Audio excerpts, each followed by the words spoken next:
இந்த கவர்மெண்ட்டை பொறுத்தளவுக்கு இன்னைக்கு நமக்கு வந்து கிட்டத்தட்ட ஒரு 50 நாள் 45 நாள் 50 நாள் ஆக போகுது. அப்ப இவங்களுக்கு வந்து இன்னமும் நம்ம டைம் கொடுக்கணும் ஒரு நிர்வாக ரீதியா. நான் வந்து நீங்க ஒரு 15 நாள் கிளாஸ் அட்டன் பண்றீங்க, 16ஆம் நாள் டைம்ஸ் ஆஃப் இந்தியாவில் உங்க ஆர்டிகல் வரல, நீங்க எல்லாம் என்ன படிச்சீங்க அப்படின்னு சொல்லினா அது 4 நாள் லேட் ஆகும். நீங்க அது வந்து இட் வில் பிராக்டிஸ்ல தான் it will emerge evolve.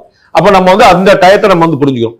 Numbers கூட, நம்பர்ஸ் வந்து அலாமிங்கா இருக்கு, நோ டவுட். அப்ப வந்து நம்பர்ஸ் கூட இருக்குதா அப்படிங்கறத நீங்க டேட்டாவா தான் நீங்க எடுத்து பார்க்கணும், கம்பேர் பண்ணி தான் வச்சு பார்க்கணும். நமக்கு வந்து ஒரு கொலை நடந்தாலும் கொலை தான், 10 கொலை நடந்தாலும் கொலை தான். சோ வந்து போன பீரியட்ல 8 கொலை நடந்துச்சு, இந்த பீரியட்ல 7 கொலை தான் நடந்துச்சு அப்படின்னா நம்ம வந்து ஆறுதல் அடைக்கு உதவுமே தவிர 7 உயிர்கள் தான் பரிபேற்க கேட்பாங்க. அதுல வந்து கொலை பண்ணணும். சோ இவர்கள் சரி பண்ணணும், எந்த குழப்பமும் இல்ல. சட்டம் ஒழுங்கு வந்து ஒரு பெரிய விஷயம். 2 விஷயம் தான் கவர்மெண்ட்ல ஒரு பெரிய ப்ராப்ளமா இருக்கு. ஒன்னு லா அண்ட் ஆர்டர், ஒன்னு மின்வெட்டு. இந்த 2 ப்ராப்ளத்தை வந்து ஒரு உண்மையிலேயே இந்த சோகால்டு போர்க்கால அடிப்படையில் ஒரு வார்த்தை சொல்லுவாங்கல்ல, அந்த மாதிரி அட்ரஸ் பண்ணாங்கன்னா அவங்களுக்கு பெரிய பெனிஃபிட்டா இருக்கு. ஏன்னா நிறைய விஷயங்கள் உருப்படியா பண்ணிட்டு இருக்காங்க இந்த கவர்மெண்ட்ல.